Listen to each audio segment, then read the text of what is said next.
তো আজকে আমি তোমাদের জন্য যে টপিকটা এনেছি সেটা হচ্ছে ডাবল টাইট্রেশন।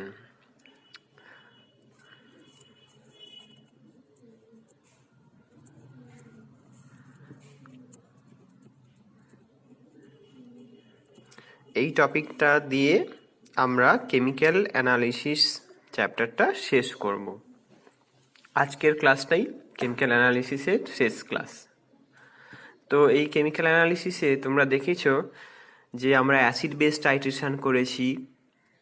সেই অ্যাসিড বেস টাইট্রেশনের মধ্যে আমরা strong acid versus strong base titration করেছি, অথবা strong acid weak base or week acid strong base titration করেছি, এবং শেষে একটা করেছিলাম week acid versus week base. ঠিক আছে, তো এই সমস্ত কিছুর মাধ্যমে আমরা শিখেছি যে সলিউশনের মধ্যে কতটা পরিমাণ অ্যাসিড বা বেস রয়েছে। টাইট্রেট করে আমরা তাদের পরিমাণটা কোয়ান্টিফাই করেছি। কি করেছি? তাদের পরিমাণ নির্ধারণ করেছি, কত গ্রাম বা কত ইকুইভ্যালেন্ট অ্যাসিড বা বেস কনিক্যাল ফ্লাস্কের মধ্যে রয়েছে সেটা আমরা বের করেছি। তো ঘটনাটা ঘটছে যখন আমরা বাস্তব সিচুয়েশনের মধ্যে যাব, একটা রিয়েল সিচুয়েশন অ্যারাইজ করবে। ধরো তুমি একটা স্যাম্পল নিয়ে এসেছো কোথাও থেকে, তো সেই স্যাম্পলের মধ্যে মোর দেন ওয়ান অ্যাসিড বা বেস থাকতে পারে, যেটা আমরা বেস বা অ্যাসিড টাইট্রেশন করে আমাদেরকে বের করতে হবে। সেটা একটু কমপ্লিকেটেড সিচুয়েশন, তাই না? ধরো আমাদের একটা এমন সিচুয়েশন হলো যেটা কনিক্যাল ফ্লাস্কের মধ্যে স্যাম্পলটা রয়েছে, আমাদেরকে বের করতে হবে তার মধ্যে সোডিয়াম হাইড্রোক্সাইড কতটা রয়েছে, সোডিয়াম কার্বনেট কতটা রয়েছে, বা সোডিয়াম বাইকার্বনেট কতটা রয়েছে। তো এই টাইট্রেশনটা করতে গেলে আমরা যেভাবে টাইট্রেশনটা করে থাকি সেইভাবে করলে হবে না, এতে আমাদেরকে দুটো ইন্ডিকেটর ইউজ করতে হবে। তার জন্য এটার নাম হয়েছে double titration.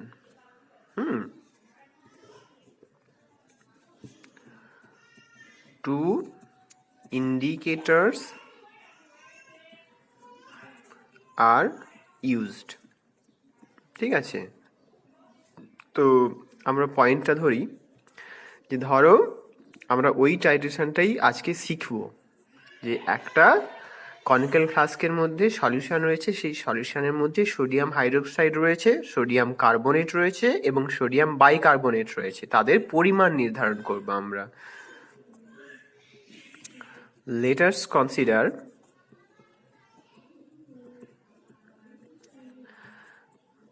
we have sodium hydroxide, sodium carbonate,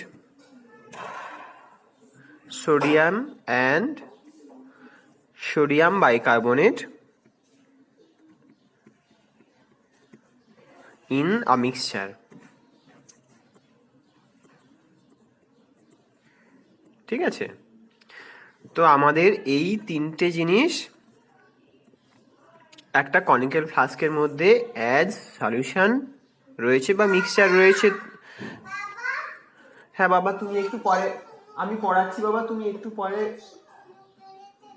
হ্যাঁ একটু পরে করে দিই বাবা, একটুখানি অপেক্ষা করো। ঠিক আছে, আমার ছেলে বাবা বাবা করছে। ধরো কনিক্যাল ফ্লাস্কের মধ্যে কি রয়েছে? সোডিয়াম হাইড্রোক্সাইড রয়েছে, প্লাস সোডিয়াম কার্বনেট রয়েছে, প্লাস সোডিয়াম বাইকার্বনেট রয়েছে। এই তিনটে রয়েছে। তাহলে আমরা এটাকে টাইট্রেট করব বুরেট থেকে। বুরেট থেকে আমরা কি নেব? Standard solution of HCl। Burette থেকে আমরা কি ঢালবো? Standard solution of HCl। তাহলে ওপর থেকে HCl ঢাললে, ওপর থেকে HCl আমরা ড্রপ বাই ড্রপ ফেলছি এই কনিক্যাল ফ্লাস্কের মধ্যে। এই কনিক্যাল ফ্লাস্কের মধ্যে HCl ঢাললে এই যে তিনটে বেস একসাথে রয়েছে তারা রিঅ্যাকশন করবে এবং দুটো ইন্ডিকেটর ব্যবহার করা হবে। ইন্ডিকেটর 1 হচ্ছে ফেনাপথেলিন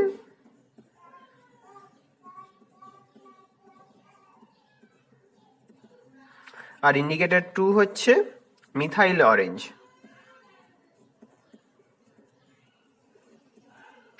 এই পদ্ধতিটার মাধ্যমে আমরা কি করব, ফাইন্ড আউট করব যে কতটা পরিমাণে সোডিয়াম হাইড্রোক্সাইড রয়েছে, কতটা পরিমাণে সোডিয়াম কার্বনেট রয়েছে আর কতটা পরিমাণে সোডিয়াম বাইকার্বনেট রয়েছে। By this method we will find out percentage composition or এমনি composition of sodium hydroxide, sodium carbonate and sodium hydrogen carbonate বা sodium bicarbonate, এই তিনটের কম্পোজিশন বের করব। ঠিক আছে, দেখো আমরা দুটো ইন্ডিকেটর ইউজ করছি। দুটো ইন্ডিকেটর কেন ইউজ করছি সেটা আমাকে এবারে তোমাদেরকে বোঝাতে হবে। ঠিক আছে, এইখানে একটা পয়েন্ট আমি বলে রাখি, এই যে তিনটে জিনিস, তিনটে base, sodium hydroxide, sodium carbonate and sodium bicarbonate, তাদের বেসিসিটি অর্ডারটা কি? বেসিসিটি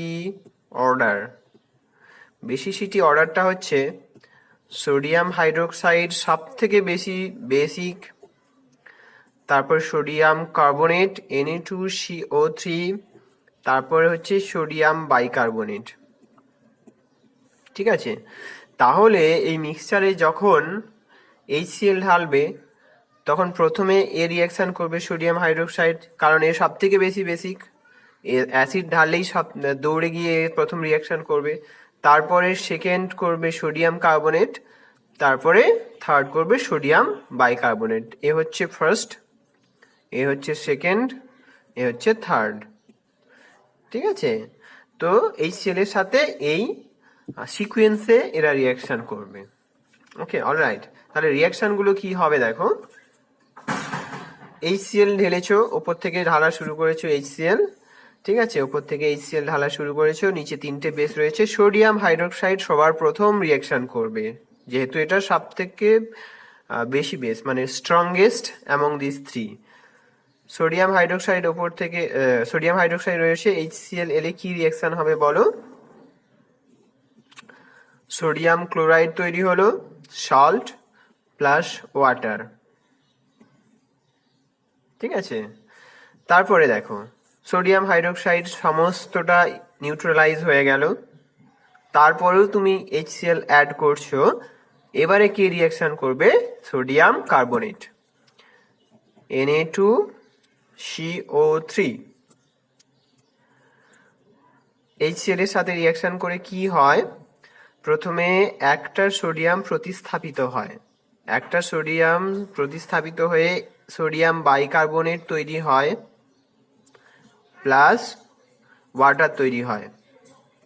এটা হচ্ছে রিয়াকশন নাম্বার 1, এটা হচ্ছে রিয়াকশন নাম্বার 2। ঠিক আছে, এবারে দেখো সোডিয়াম কার্বনেট পুরোপুরি নিউট্রালাইজ হয়নি। ঠিক আছে, সোডিয়াম কার্বনেট পুরোপুরি নিউট্রালাইজ হয়নি, সোডিয়াম বাইকার্বনেটে পরিণত হয়েছে। এই সোডিয়াম বাইকার্বনেট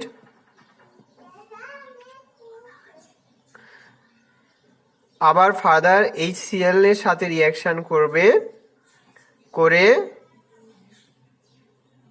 সোডিয়াম ক্লোরাইড তৈরি হবে, সল্ট প্লাস H2CO3। এটা হচ্ছে 3 নম্বর রিয়াকশন। এবার একটা জিনিস দেখো, এই যে সোডিয়াম কার্বনেটটা HCl এর সাথে রিয়াকশন করে সোডিয়াম বাইকার্বনেট তৈরি করেছে, আমাদের অরিজিনাল কম্পোজিশন যেখানে আমরা স্টার্ট করেছিলাম সেখানেও কিন্তু সোডিয়াম বাইকার্বনেট রয়েছে। তো বেসিক্যালি এই দুটো তো আর আলাদাভাবে রিয়াকশন করবে না যে ভাই আমি সোডিয়াম কার্বনেট থেকে তৈরি হয়েছি, আমি আলাদা সোডিয়াম বাইকার্বনেট, এরকম তো হবে না। তো দুটোই একসাথে রিয়াকশন করবে। তো টোটাল 3টে স্টেপে রিয়াকশনটা হবে। ওকে, এবারে দেখো এবার প্রতিটা ইন্ডিকেটরে একটা পিএইচ রেঞ্জ হয়। ফেনফথেলিনের এমন পিএইচ রেঞ্জ যেটা এই সোডিয়াম হাইড্রোক্সাইডের নিউট্রালাইজেশনটা ইন্ডিকেট করবে আর সোডিয়াম কার্বনেটের প্রথম রিয়াকশনটা ইন্ডিকেট করবে। তার মানে ফেনফথেলিন যখন ইন্ডিকেটরটা কালার চেঞ্জ করবে তার মানে তখন সোডিয়াম হাইড্রোক্সাইডটা নিউট্রালাইজ হয়েছে, তার সাথে সাথে সোডিয়াম কার্বনেট প্রথম মানে ভ্যালেন্সি ফ্যাক্টর 1 পর্যন্ত নিউট্রালাইজ হয়েছে। এই দুটো রিয়াকশন একসাথে ঘটে গেলে, পুরোটা ঘটে গেলে তখনই কিন্তু ফেনফথেলিন ইন্ডিকেটরটা কালার চেঞ্জ করবে।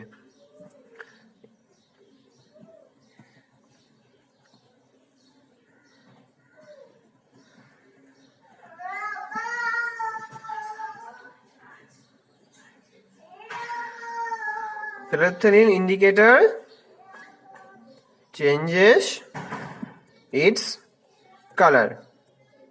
ঠিক আছে, এবারে অ্যাকুমুলেট হলো কি সলিউশনের মধ্যে, এই সোডিয়াম হাইড্রোক্সাইড ইন্ডিকেট হয়ে সোডিয়াম ক্লোরাইড, এ তো সল্ট একটা, ওটা আর কিছু হবে না, ওর আর কিছু করার নেই, ও ওইভাবেই থাকবে। সোডিয়াম কার্বনেট ইন্ডিকেটরটা নিউট্রালাইজ হয়ে সোডিয়াম বাইকার্বনেট হবে।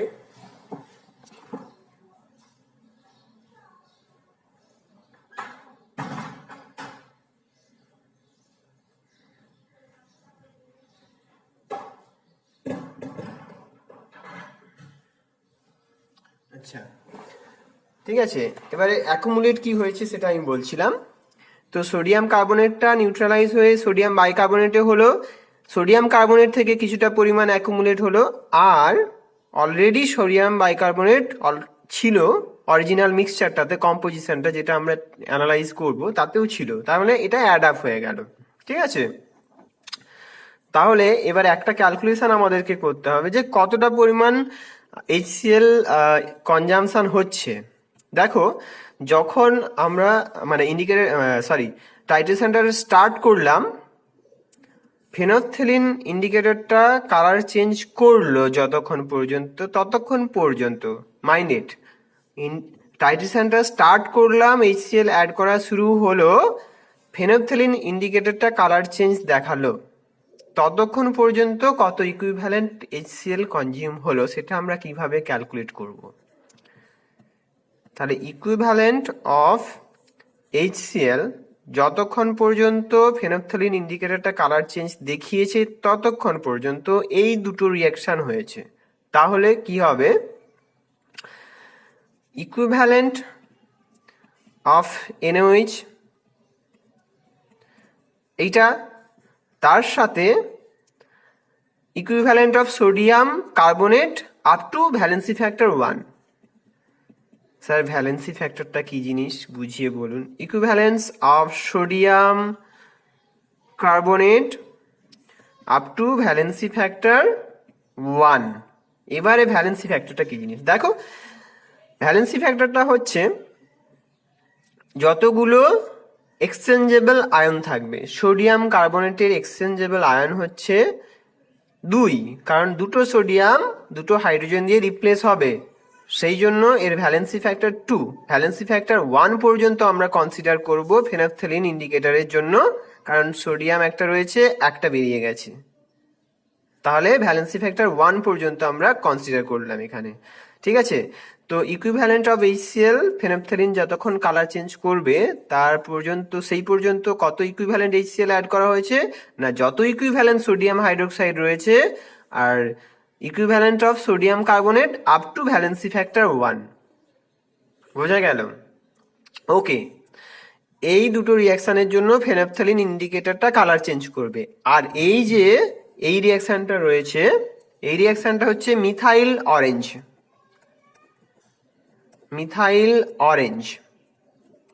এই রিয়াকশনটা কমপ্লিট হলে কে কালার চেঞ্জ করবে, এই থার্ড রিয়াকশনটা, রিয়াকশন নাম্বার 3, এইটা যখন কমপ্লিট হবে মিথাইল অরেঞ্জ যে ইন্ডিকেটরটা ইউজ করা হয়েছে সে কালার চেঞ্জ করবে। Methyl orange shows color change when all sodium bicarbonate reacts. NaHCO3 reacts. তাহলে equivalent of sodium hydroxide, equivalent of sodium hydroxide না, এক্ষেত্রে হচ্ছে কত পরিমাণ HCl তাহলে লাগলো, মানে শুরু থেকে from the beginning.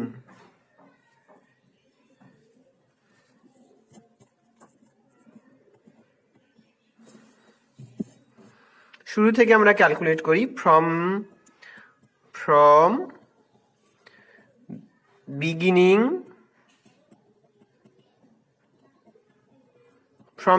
Mind it, from beginning. ঠিক আছে, কত ইকুইভ্যালেন্ট অফ HCl লাগবে বলো তোমরাই। তাহলে ফ্রম বিগিনিং মানে প্রথমে সোডিয়াম হাইড্রোক্সাইড নিউট্রালাইজ হচ্ছে, equivalent of NaOH plus reaction number 2,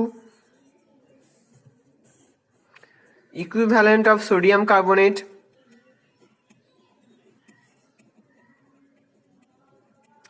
up to valency factor 1 plus equivalent of sodium NaHCO3 sodium বাইকার্বনেটের ইকুইভ্যালেন্ট, যেটা কিনা ভ্যালেন্সি ফ্যাক্টর 2 সোডিয়াম কার্বনেটের থেকে। ঠিক আছে, আমি ব্র্যাকেটে লিখছি প্রডিউসড ইন রিঅ্যাকশন 2, বোঝা গেল, plus equivalent of sodium bicarbonate, যেটা কিনা অরিজিনাল কম্পোজিশনে দেওয়া হয়েছিল, যাকে আমরা বের করব। Equivalent of sodium carbonate present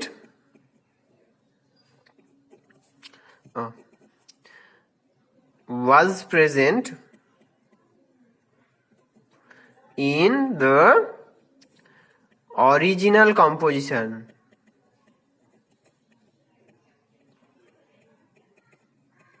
তাহলে বোঝা গেল যে এই ইকুয়েশনগুলো দিয়ে, এই যে ফেনথ্যালিন যতক্ষণে ইন্ডিকেটর কালার চেঞ্জ করবে ফেনথ্যালিন, সেটার জন্য এই এই এই এই ইকুয়েশনটা ব্যবহার করবে। আর যতক্ষণে তোমার মিথাইল অরেঞ্জ ইন্ডিকেটরটা কালার চেঞ্জ করবে, সেই জন্য এই ইকুয়েশনটা ব্যবহার করবে। এই দুটো ইকুয়েশন যদি ব্যবহার করা যায়, তাহলেই কিন্তু আমরা কম্পোজিশনটা বের করে নিতে পারবো। বোঝা গেল না? আচ্ছা, ঠিক আছে, বোঝা গেল। যখন গেল না, একটা এক্সাম্পল দিয়ে বুঝিয়ে বলি। তাহলে একটা প্রবলেম কনসিডার করা যাক। Problem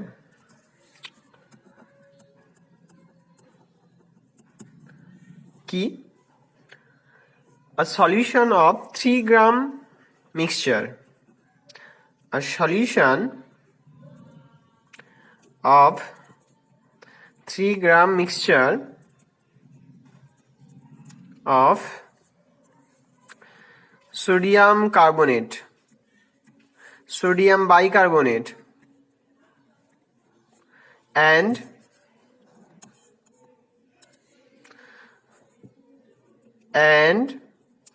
sodium hydroxide.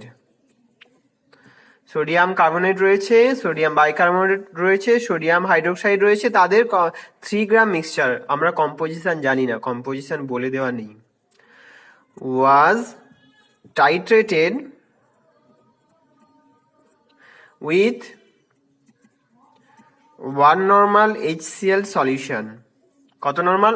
1 normal HCl দিয়ে, বুলেটে আমরা 1 নর্মাল HCl নিয়েছি, সেটা দিয়ে টাইট্রেট করছি। একটা মানে একটা মিক্সচার রয়েছে, সোডিয়াম কার্বনেট, সোডিয়াম বাইকার্বনেট এবং সোডিয়াম হাইড্রোক্সাইড। ঠিক আছে, এবারে বলছে volume of HCl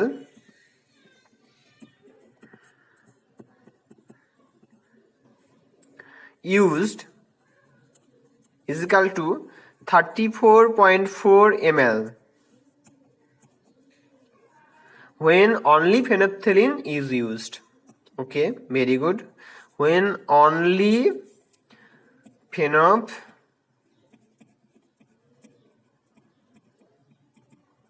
is used.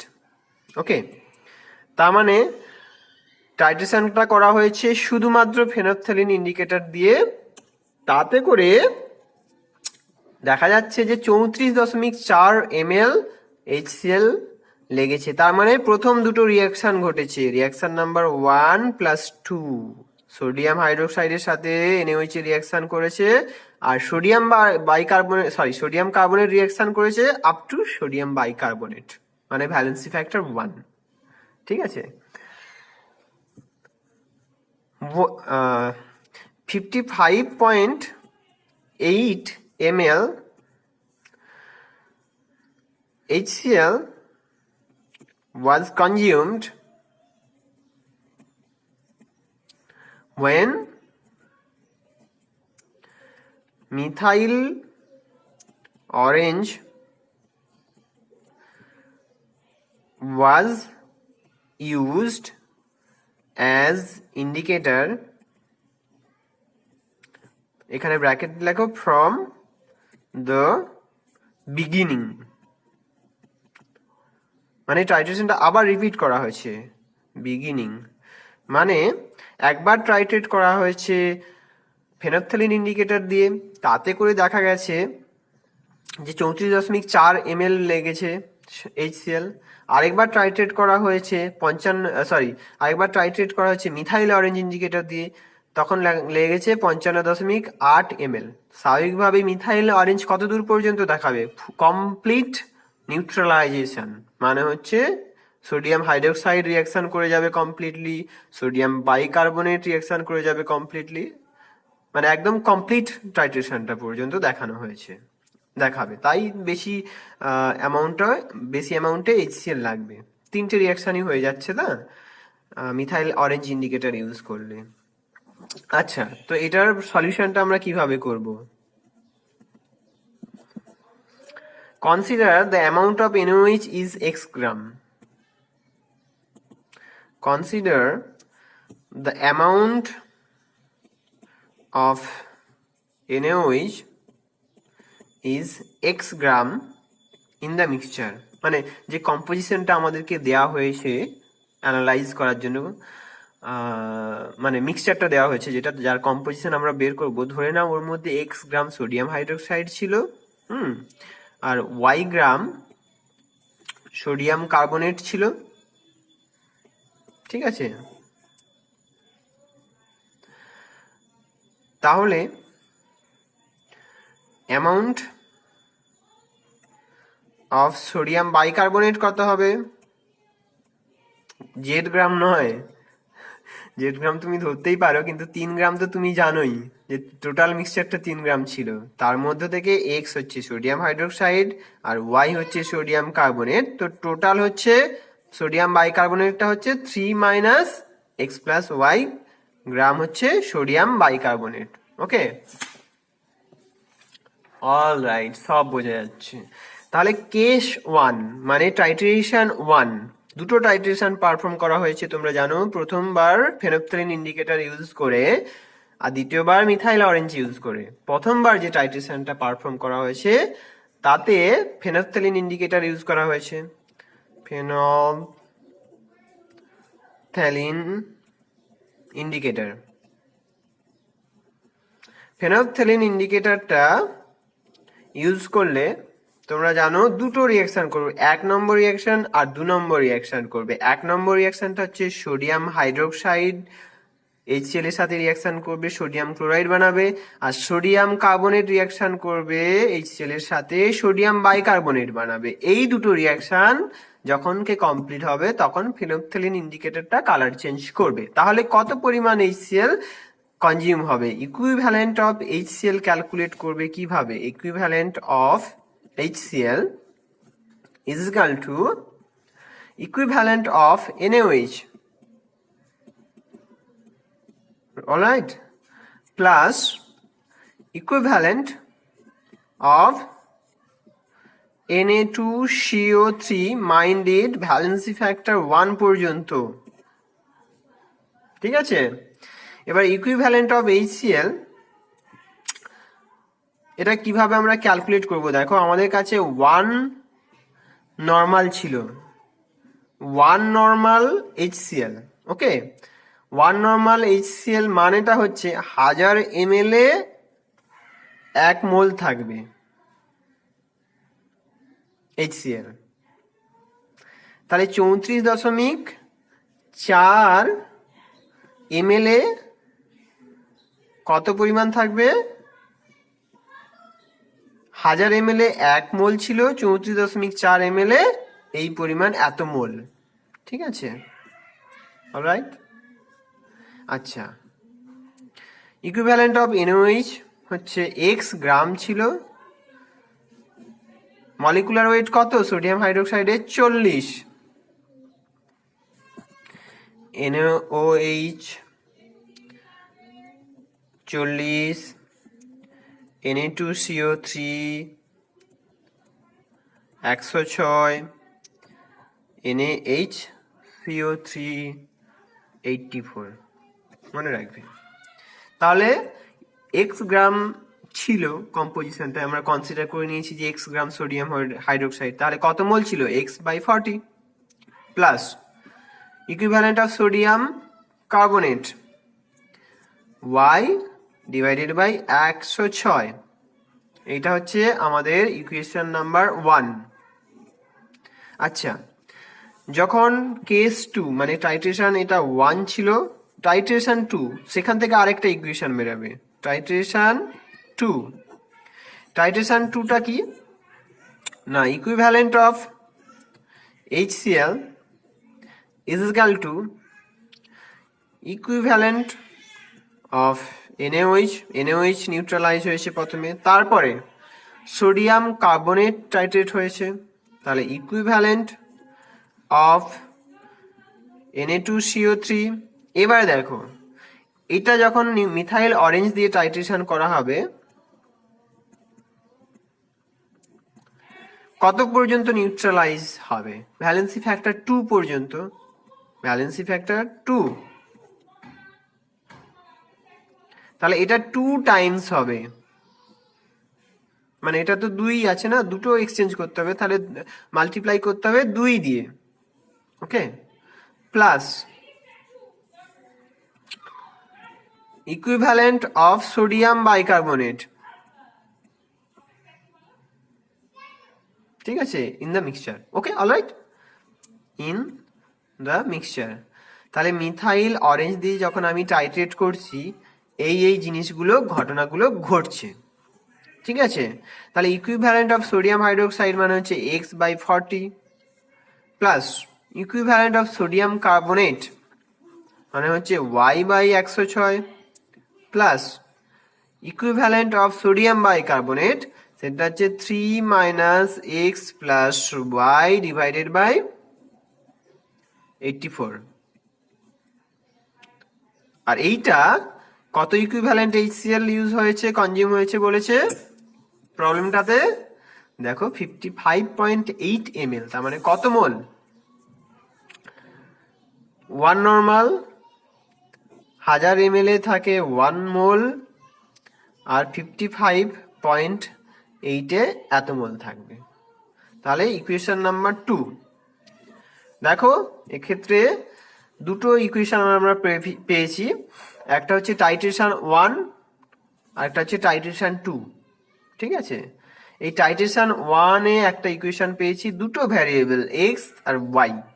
Titration 2 তে একটা ইকুয়েশন পেয়েছি, তাতে ওই দুটো ভ্যারিয়েবল x আর y। তোমরা যখন এই দুটো ইকুয়েশন, দুটো ভ্যারিয়েবল দুটো ইকুয়েশন, তার মানে তোমরা সলভ করতে পারবে। এটা তো নিউমেরিক্যাল, এটা সলভ করলে কি দাঁড়াবে দেখো, সলিউশনটা দাঁড়াচ্ছে 1 and 2 যখন তোমরা সলভ করছো, সেটা দাঁড়াচ্ছে x = 1 গ্রাম, y = 1 গ্রাম। তাহলে অ্যামাউন্ট অফ সোডিয়াম বাইকার্বনেট হচ্ছে 3 গ্রাম -1 গ্রাম -1 গ্রাম। এটা হচ্ছে 1 গ্রাম NaOH, এটা হচ্ছে 1 গ্রাম সোডিয়াম কার্বনেট, টোটাল 3 গ্রাম, তার মানে হচ্ছে অ্যামাউন্ট অফ সোডিয়াম বাইকার্বনেট হচ্ছে 1 গ্রাম।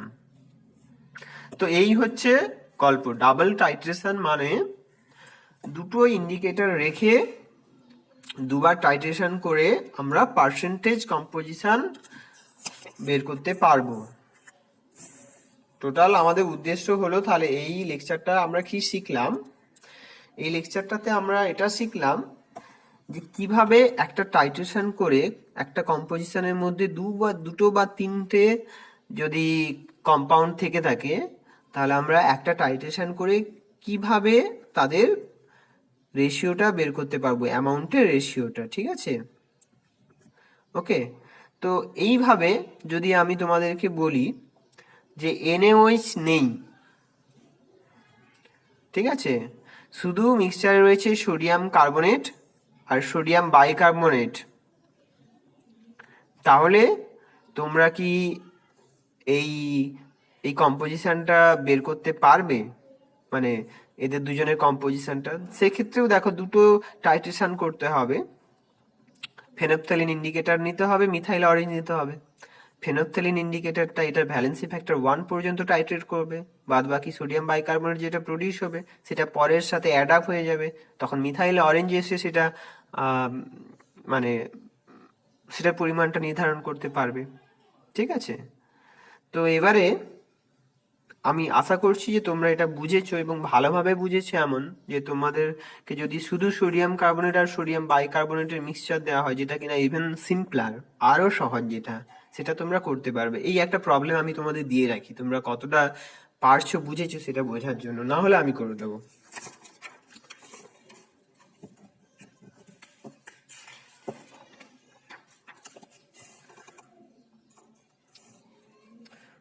এই প্রবলেমটা তোমরা করে আমার ইউটিউবে তোমরা কমেন্ট করবে বা অ্যান্সারটা কমেন্ট করবে, অথবা তোমরা আমাকে হোয়াটসঅ্যাপে পাঠাতে পারো যদি কোনো সমস্যা হয়, problem. Solution of 3 gram, same problem, 3 gram mixture containing sodium carbonate and sodium bicarbonate। আমরা এক্ষেত্রে সোডিয়াম হাইড্রোক্সাইডকে নিচ্ছি না সহজ করার জন্য। was titrated with 1 normal HCl solution। Okay,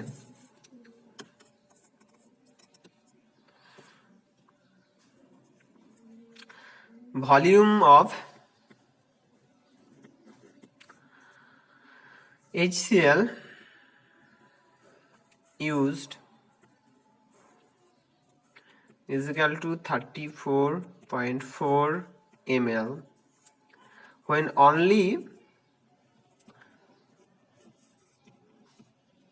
phenolphthalein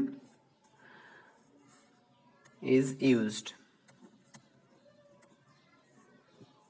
as indicator।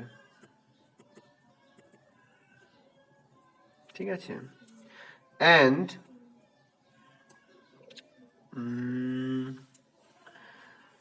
ধরে নাও এটা তোমরা 55.8 ml ছিল, তো এটা ধরো 40 ml। 40 ml, এক মিনিট আমাকে একটু ব্যাক ক্যালকুলেশন করে নিতে দাও।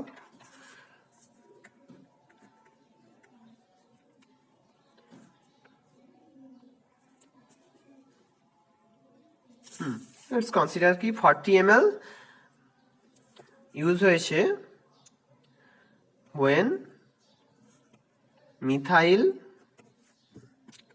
orange is used as indicator। from the very beginning বলে দেওয়াটা খুব important, from the very beginning এটা বলে দিচ্ছি, মানে দুবার টাইট্রেশন করা হয়েছে। beginning, calculate the percentage composition, calculate the percentage of composition of the mixture. আচ্ছা, এটা 40 নয়, এটাকে করে দিলাম আমি লেটস সে 37 ml। ঠিক আছে, 40 না 37। তাহলে একটা 3 গ্রামের মিক্সচার কন্টেন করছে যেটার মধ্যে সোডিয়াম কার্বনেট রয়েছে আর সোডিয়াম বাইকার্বনেট রয়েছে। 1 নর্মাল HCl দিয়ে তোমরা টাইট্রেট করছো। যখন ফেনাপথ্যালিন ইন্ডিকেটর ইউজ করছো তখন 34.4 ml HCl কনজিউম হয়েছে to change the indicators colour. আচ্ছা, যখন মিথাইল অরেঞ্জ ইন্ডিকেটর ইউজ করছো তখন 37 ml HCl সলিউশন অ্যাড করতে হয়েছে to change the colour of methyl orange as indicator. Calculate the percentage of composition of the mixture. এই হচ্ছে প্রশ্ন। ঠিক আছে, দেখি তোমরা কতটা কে কি করতে পারছো।